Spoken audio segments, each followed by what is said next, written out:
Stan Hieronymus joins me this week to discuss recent research into aromatic hop oils. This is BeerSmith Podcast number 152.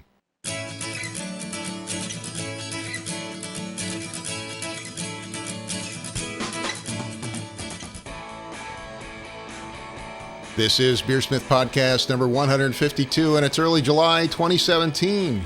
This week, Stan Hieronymus joins me to discuss aromatic hop oils. Thank you to this week's sponsors, Craft Beer and Brewing Magazine. They're running an amazing deal right now, 20% off your subscription when you use the code BeerSmith2017. Every issue of Craft Beer and Brewing Magazine is packed with articles for homebrewers and beer lovers. And you can read my new column, which is called Ask the Experts. Take advantage of their special deal now when you use the offer code BeerSmith2017 at beerandbrewing.com. Again, that's beerandbrewing.com. And also the new BrewVision thermometer from Blickman Engineering. This interactive wireless digital thermometer connects right to your iPhone or iPad and lets you remotely monitor and record temperatures. You can download your recipes right from the BeerSmith cloud and set updates and alerts while you brew. Get the BrewVision Bluetooth thermometer today. Another great innovation from BlickmanEngineering.com. Again, that's BlickmanEngineering.com. And finally, BeerSmith software, the industry standard for home and professional brewers. It lets you design great beer recipes and brew with confidence. Download your free 21-day trial today from BeerSmith.com. And now let's jump into this week's episode. Today on the show, I welcome back Stan Hieronymus. Stan is the author of the book For the Love of Hops, as well as Brew Like a Monk. And his most recent book is called Brewing Local. Stan joins us to discuss some of the new trends in hops and hop oils. Stan, it is always a pleasure to have you back on the show. Well, thanks for inviting me. I generally have a good time. So you, as I understand it, you and Palmer are on the way to South Africa next week to do some presentations. I guess there's some interesting things happen in South Africa with regards to hops as well. Yeah, we're not really going for the hops. It's not hop season there. They had their harvest. Their fall is our spring, obviously, or our spring is their fall.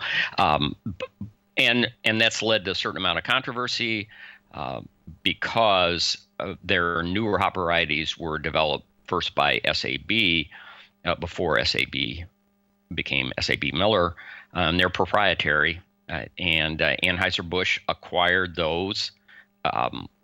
The rights to those hops and about half the hop farms in South Africa when they bought SAB Miller. And some of those hops the last few years have been imported and sold to smaller American breweries.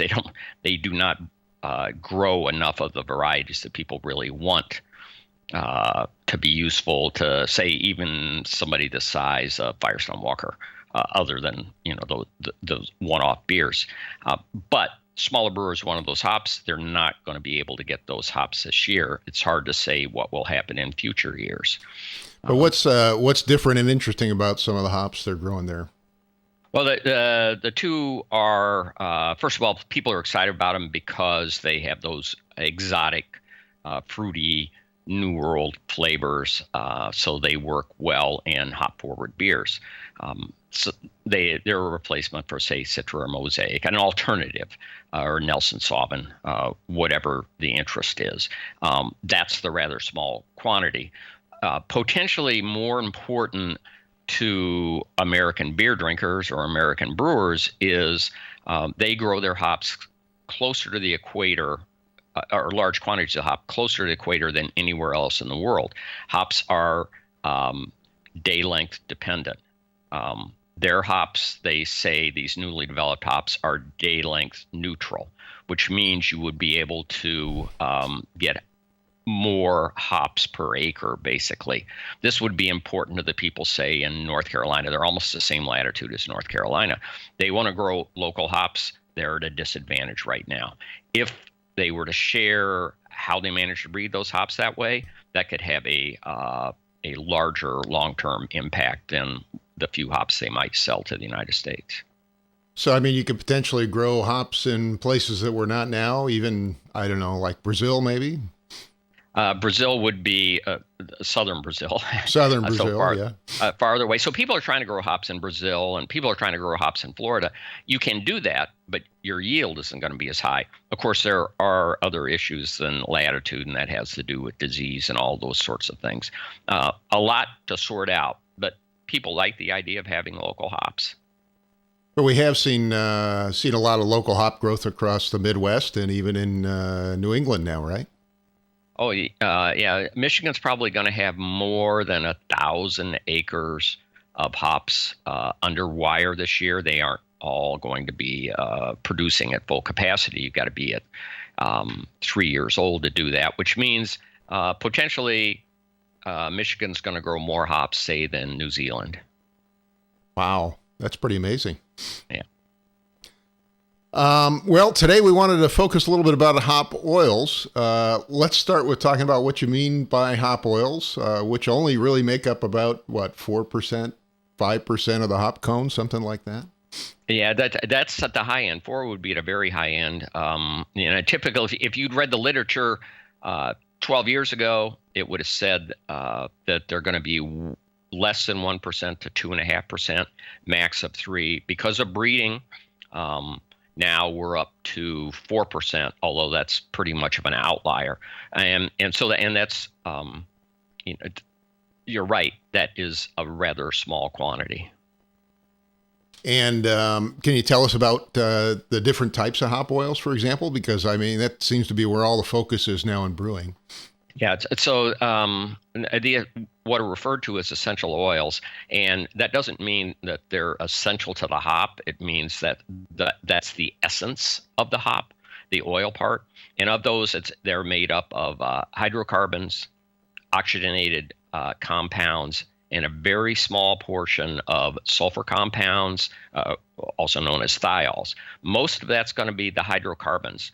So when you look in a hop catalog, and now beginning more often when you get a spec sheet on the hops, you'll see the largest quantities of hydrocarbons listed, which would be myrcene, caryophyllene, humulene, and farnesene. Farnesene is a very small portion. It's mostly useful to tell us genetically if the hop is a Sazer type hop, that came from Bohemia, but it's also grown, say, in Tettnang and Poland. And it's going to be less than 1% of the oil. So you're talking about less than 1% of, say, 1% of the hop. That's pretty small. So that's not really one we're focused on. Most of it's going to be myrcene. The largest quantity would be myrcene, even in a hop that you don't consider myrcene heavy hop. And that's going to be green, herbaceous, resiny, all the things you think of in a heavily hop, say IPA, an American heavily hop beer. That's myrcene forward. When you have fresh hop beers, that is, they're picked and not dried, then the percentage of myrcene is going to get even higher. For instance, Chinook would be, and Cascade are high myrcene beers, hops, and they might be 60% of the oils. When you have a fresh hop beer, that's going to tick more like above 80% of the essential oils.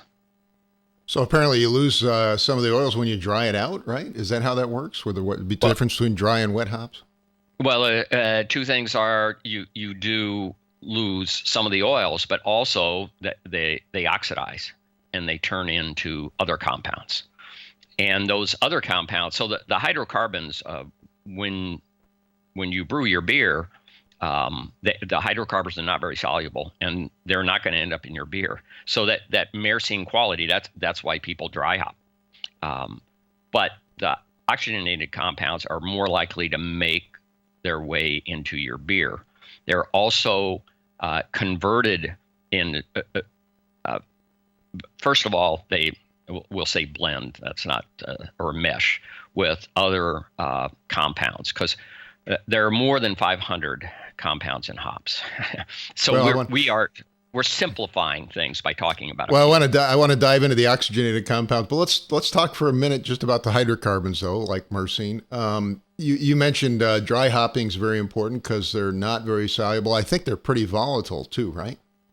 Yes, and so again, 20 years ago, advice, for instance, Gerard Lemons, who was at Yakima Chief and was super important in developing new hop varieties that American brewers were using, working with the brewers and moving ahead hops like, say, Simcoe. And his advice was, when you open before, if you were going to dry hop with a beer, you would open the bag a day before and let it kind of air out. So it was blowing off the myrcene, because people considered myrcene bad for like the first 1,000 years that hops were used. Interesting. So, and of course, that means they boil off really quickly too, which is why dry hopping a whirlpool becomes important. But you're telling me to, let's say I want to maximize the myrcene flavor in the beer if I'm making an American IPA or something like that. You're saying dry hopping is probably more effective because they're not very soluble? Exactly. Dry hopping is the way you're going to get the myrcene flavor in there, or myrcene aroma, which our brain converts into flavor. Okay. And then the other ones you mentioned, caryophyllene, and I can't remember, there's two others, I think. Humulene, and people are really interested in the oxygenated variants on humulene, and then farnesene, which isn't real important. Those are, you're not really going to worry about those when you're dry hopping. You're not trying to preserve those flavors, but they're certainly there. Caryophyllene, that when it oxidizes, that's what gives you more of that cedar and a little bit of spicy and even floral character that you associate with, say, a beer made with Saaz hops. A lot of Saaz may be late, so you get the Saaz flavor with it. So that's an oxygenated part of the Saaz, which is that this is kind of a sidebar. An important thing to realize is we all perceive odor differently, and it becomes aroma in our brain. And about 1/3 of the population, for instance, is blind to some of these oxygenated odor compounds that occur in Saaz. So they're not going to get that, quote, noble aroma flavor. Interesting. Okay, well, let's switch over to, we talked about myrcene being the dominant hydrocarbon. Let's talk about some of the oxygenated compounds now. Give us a couple examples of those. Well, the ones that are getting more attention now, linalool's been getting attention since the early 80s. It's gone through periods where people said linalool is super important. We want to breed hops that have more linalool. At the same time, in the 80s, about the time Cascade was released, which is actually 1972, breeders were told, we don't want geraniol. We don't want that geranium floral character that's in geraniol. And there's something else going on in beers that when we brew with geraniol, we don't want it. Geraniol was bad. Well, and certainly if you get it high enough, it can be pretty bad, right? It depends what you like, quite honestly. Right now, people like it a lot. And if you were to just, if you get the essence of which you can get these compounds, small amount of a vial, then geraniol can start to be overpowering.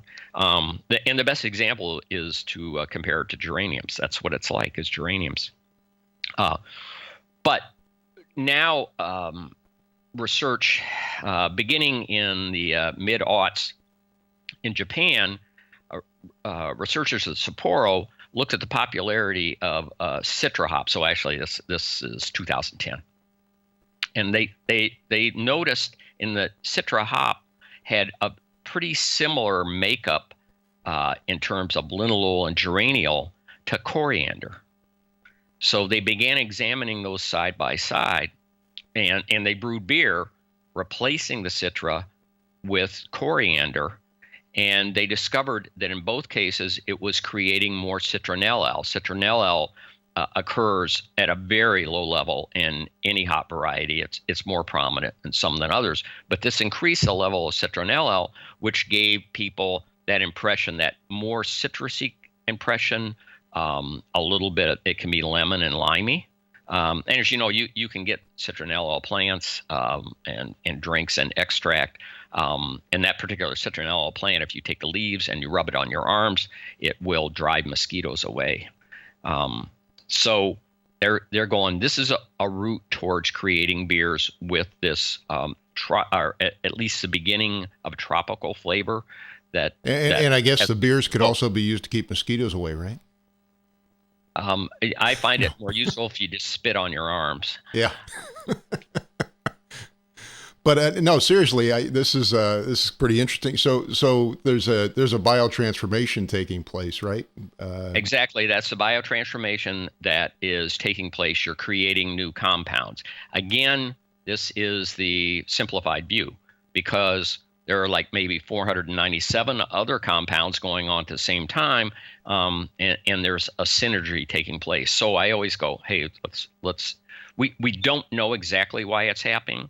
So an example would be these researchers at Sapporo, and they were looking particularly at Bravo hop, which is high in linalool, high in geraniol, saying what happens if we supplement a hop like Simcoe, which we know people like, and use it as an add-on. And therefore you can use less of each one and end up with more of that bolder, fruity, tropical aroma and flavor that people want right now.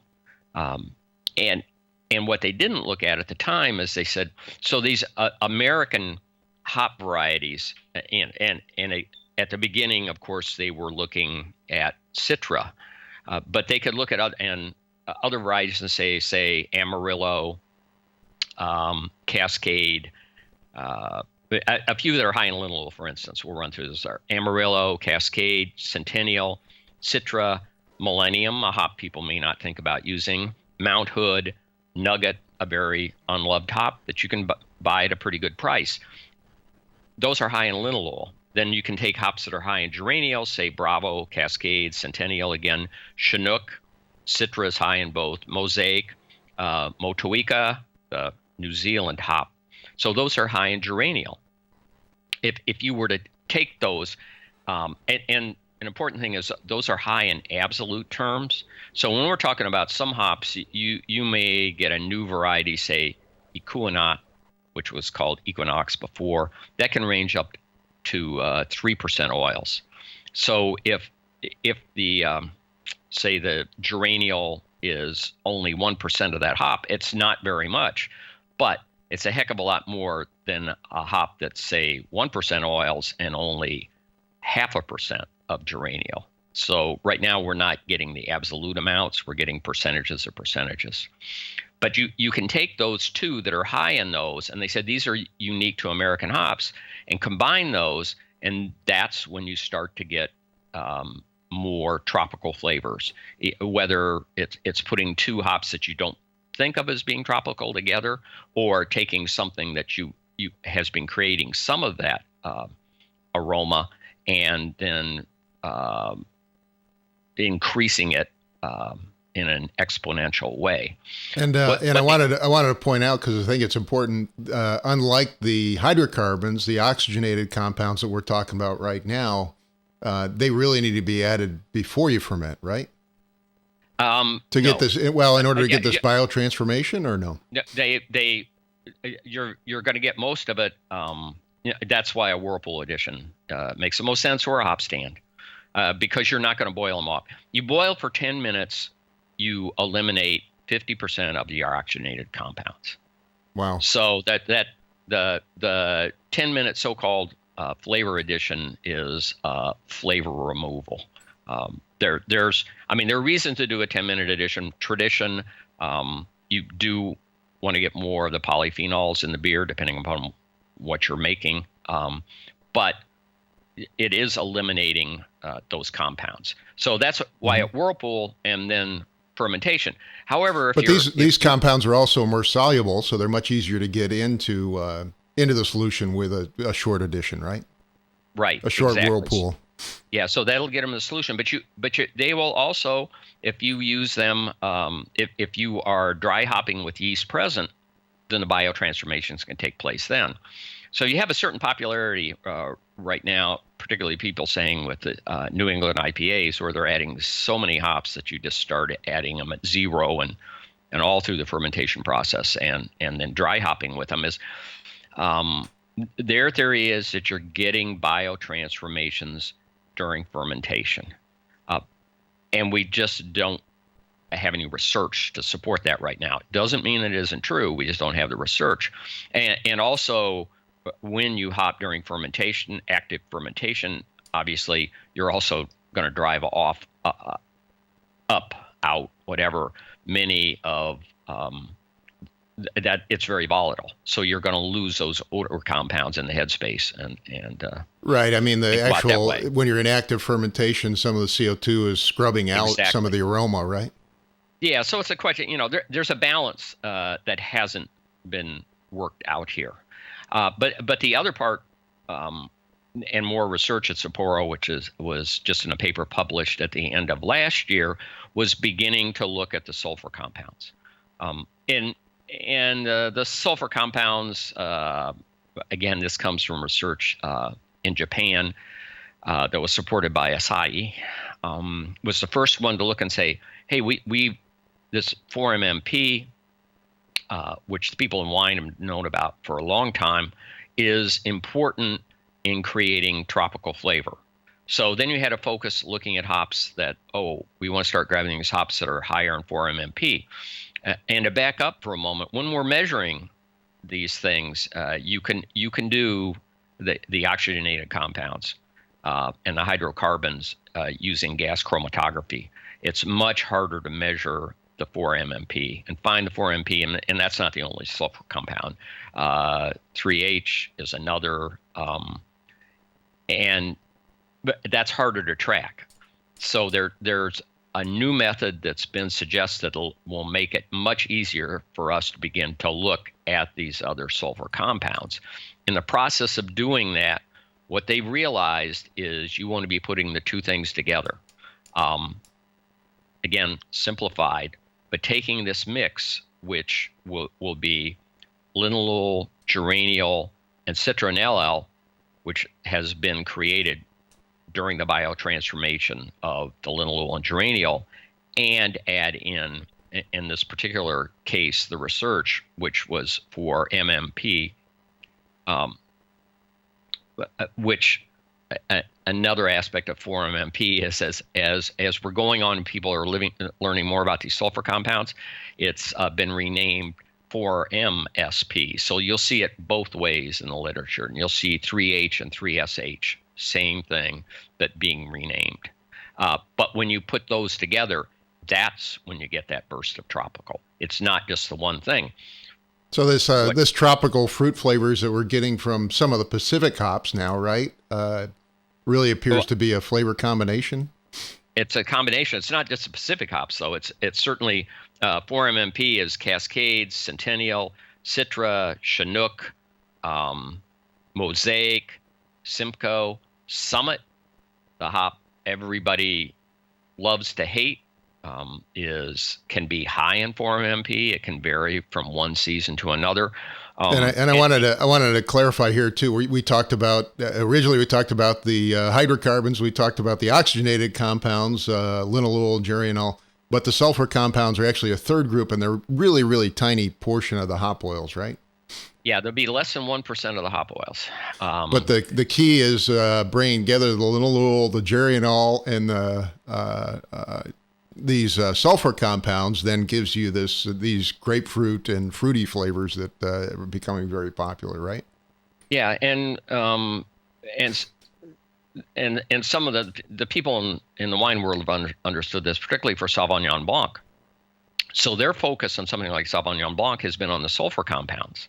And what they've begun to realize is if they're missing the oxygenated compounds, then they're not getting that fruity flavor they want. So they've sort of come at it from another direction, starting with sulfur compounds, figuring out what fits with them. We started with the oxygenated compounds and saying what supplements them. So another aspect of this is basically we're talking about hops of European origin and other. because those down New Zealand and Australia hops both used American varieties in their breeding background. So if we go back 1.5 million years, and only I am old enough to do that, then we see the European hops leave Mongolia. Hops are about 5 million years old. They start in Mongolia. The European varieties immigrate about 1.5 million years ago. 500,000 years later, hops come into North America. Now, are these differences genetic, or did they occur because different growing practices? That's not exactly clear right now, but they are different. Interesting.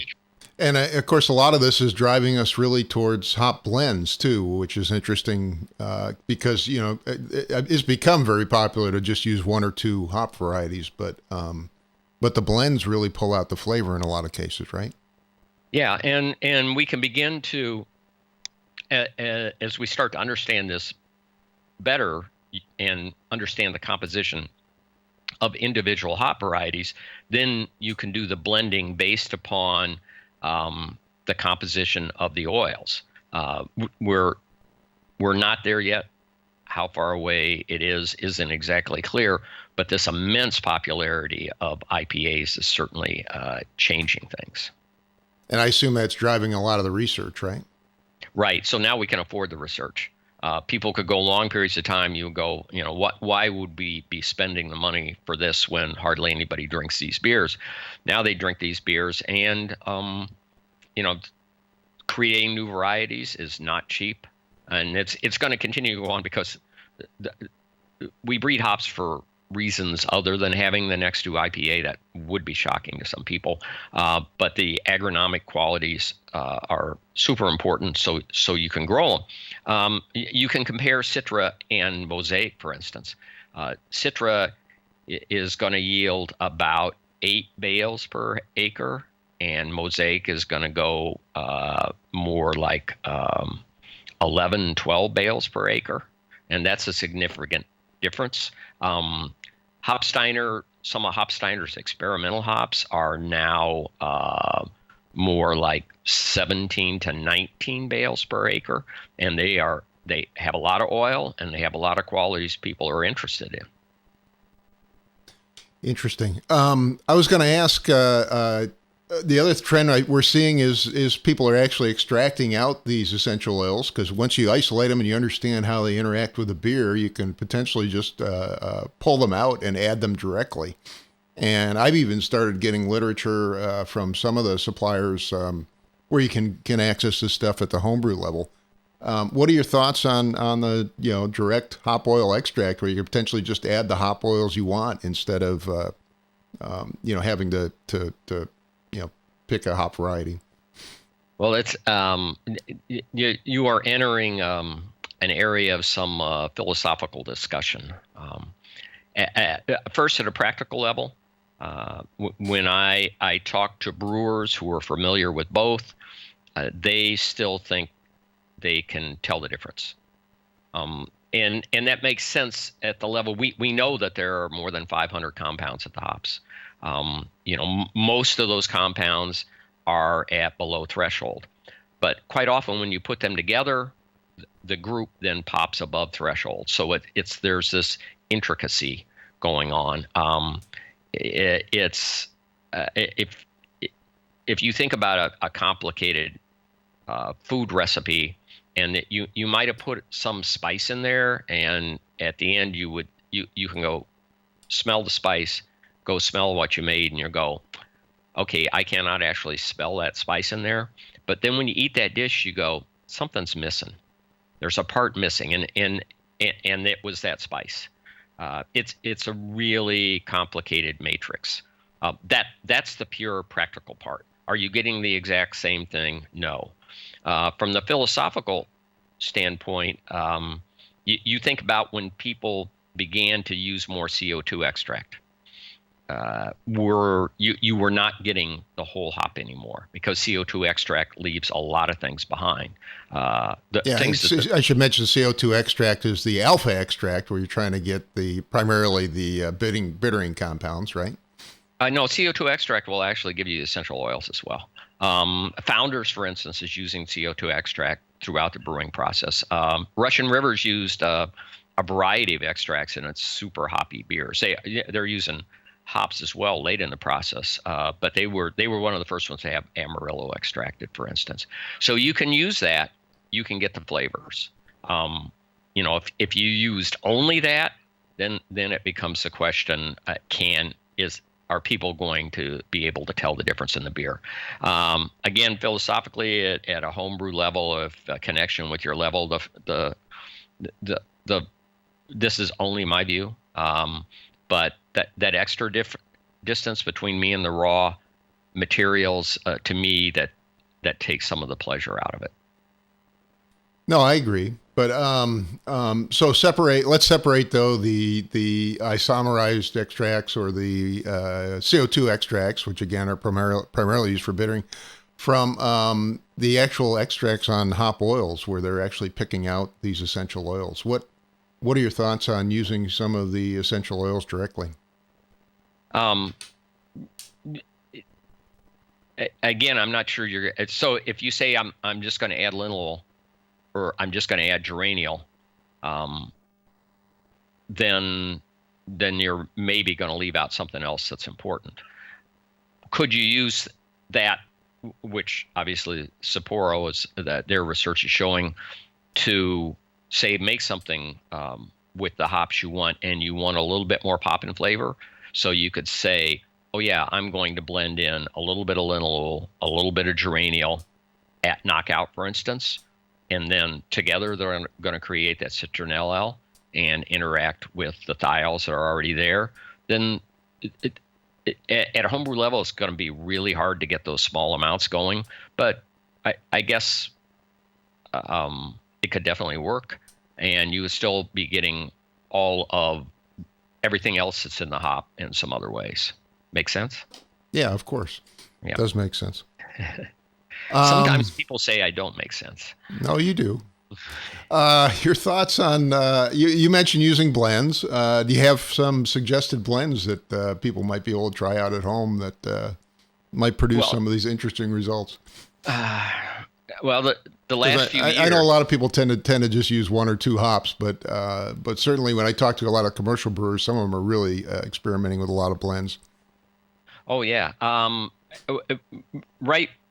When that first set of research, or second set from Sapporo, it was a presentation at the World Brewing Congress in 2012. So the literature came out in 2013, looking at I think I've shown this chart at HomebrewCon and several other places I've spoken. You can begin to see the varieties that are high in linalool. So it's fun, or high in geraniol. So a hop like Bravo, which is, and speaking of blending, don't let me forget to talk about the substitute for Amarillo. But before we do that, if you take something that's high in linalool, that's easy to get, that people don't appreciate, and that'd be nugget. And we're not talking about using nugget for bitterness. We're talking about using nugget at knockout, or even in the dry hop. And then you can combine it with another hop that's high in Chinook, high in geraniol, like Chinook, again at knockout, or in the dry hop, and just do a beer with those two varieties for your aroma, which also augments flavor, and see what you get.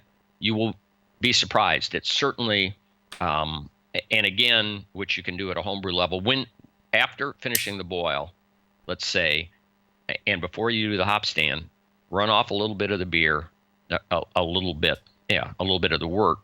Just let it cool down. Smell it, maybe even taste it, and make some notes about what you're getting from it. And then go ahead and make this beer with these two single varieties. Obviously, the yeast is going to cause the biotransformations. And at the end, then taste that beer again and make those same notes. So whatever parameters you set up, whether it's tropical, fruity, spicy, herbal, and then compare those two. You'd be surprised by the amount of difference. So it's a fun thing that tells you what's going on during fermentation and the interaction with these. So Camden BMI in the UK, and this is a presentation at the World Brewing Congress last year, began looking, saying, can we use analytical, which is essentially taking where we know what compounds are in the hops using gas chromatography and a sensory panel together to create a blend that mimics another hop. In this case, they were going for Amarillo because, particularly in the UK, it's expensive and hard to get. And what they found is blending, there's a lot of art to blending. You don't necessarily get it the first time out. And the sensory panel was at least as important as the analytical. The analytical sort of set out some broad guidelines, but then they were obviously going to use the analytical to compare the two.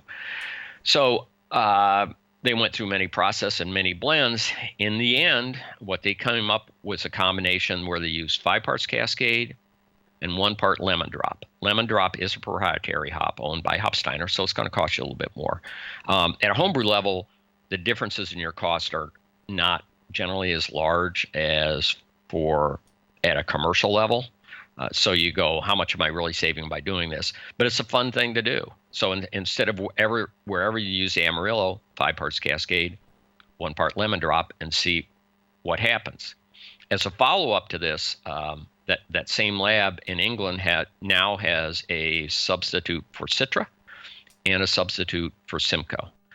These are only at a testing stage right now. So they're putting these blends in the hands of commercial breweries. I know, for instance, just because I just learned this at HomebrewCon, that Avery is testing out some of these. So in the coming months, I think that Hopsteiner and BMI will begin talking about these things more, and we'll say, hey, look, this is what this gives you an alternative. Interesting. So perhaps we'll find some very very good alternatives for things like Citra and Mosaic and some of these other really popular hops that can be hard to get, right? Yeah, I think the next step is we'll look and say when you're finding it, people begin to say, hey, look, I can be doing these things on my own. I can begin to understand these hops and come up with my own blends that are totally different, and make that unique to their own home brewery. And potentially come up with some ideas that might also generate some of the sort of fruity tropical flavors we're looking for too, right? Oh, without a doubt. Yeah. Okay, Stan. Well, where can people learn a little bit more about this? This is pretty interesting stuff, and it seems to be cutting edge research at the moment. Well, I'm pretty excited about the first time people became aware, and it was only a little bit, was the Hop and Aroma Conference symposium in Corvallis, Oregon in 2007. That was the first one. 10 years later, they're having the second one. That's coming up at the end of July. And many of the researchers from Sapporo that I've been talking about are there. There are researchers from the wine industry in France will be there talking about what they know about the interaction between oxygenated compounds and thiols. It was, this is a graphic I actually showed at HomebrewCon, was the agenda in 2007 and the agenda in 2017. And I highlighted the presentations that discuss thiols. And in 2007, you had one. And in 2017, about half the presentations will include information about thiols. It will be a while before everything that's discussed at this conference comes out. And you can bleep this out, but a small plug, and it's not like I actually make money from it. I have started a once a month newsletter called Hop Queries, which indicates in some cases that just means I'm going to ask questions we don't know the answer to yet. But I will be at the conference in Oregon, and over the next few months, I'll write bits and pieces in this newsletter about some of the things I learned there. If you go to AppalachianBeer.com and you look on what would be the right side, see that green bar on the right side of the page? Right there. You can subscribe to the newsletter right there, and it's easy to unsubscribe if I disappoint you. And it's free, I assume, right? It is free. So very expensive. Yeah. Expensive newsletter. It's very high tech. So again, that's AppalachianBeer.com, AppalachianBeer.com, which of course is Stan's blog, right? Yeah, and as hard to spell as Hieronymus. Hieronymus. Yeah, maybe you should have picked something simpler, right? Yeah, I've spoken. When my parents were alive, I spoke to them about Smith would have been okay. Yeah, absolutely. Well, you can always change your name though, Stan. Yeah, no, I've had it long enough. I'm sticking Stan with Jones. it. Yeah. And I also wanted to mention your books. I'll bring them up here in a second. But your latest book, I think, is Brewing Local, right? That would be correct. Let's see here. There it is, Brewing Local, available on Amazon. And of course, your other book. Well, you get several other books, but yeah. Brew Like a Monk. Let's see. I'm looking at the other one here. It is For the Love of Hops. How could I forget that one? And Brewing with Wheat. And Brewing with Wheat. Yes. So all Stan's books are on Amazon. Stan, is there anything else you wanted to add here before we close? Just that I always appreciate you having me on, and thanks. It's a great pleasure, Stan, and it's you always have new and interesting stuff to discuss, which I enjoy. I'm not an expert on these hop oils, so I always find the conversation to be fascinating. So thank you again, Stan, for coming on the show. Okay. And again, my guest today was Stan Hieronymus. Stan is the author of perhaps the Bible on this, which is called For the Love of Hops, as well as a number of other books. His latest one is Brewing Local, and of course the classic Brew Like a Monk. Thanks again, Stan. Thanks, Brad. Well, a big thank you to Stan Hieronymus for joining me this week. Thanks also to Craft Beer and Brewing Magazine. Every issue is packed with great information for homebrewers and craft beer fans. Take advantage of their fantastic sale and get 20% off when you use the offer code BeerSmith2017 at beerandbrewing.com. And also Blickman Engineering, creators of the innovative new BrewVision wireless thermometer. Remotely monitor your brewing system from your iPhone or iPad, record data, set alerts, and grab recipes directly from the BeerSmith cloud. The BrewVision thermometer, another great innovation from BlickmanEngineering.com. And also BeerSmith software, the industry standard for home and professional brewers that lets you design great beer recipes and brew with confidence. Download your free 21-day trial from BeerSmith.com today. Thank you for listening. I hope you have a great brewing week.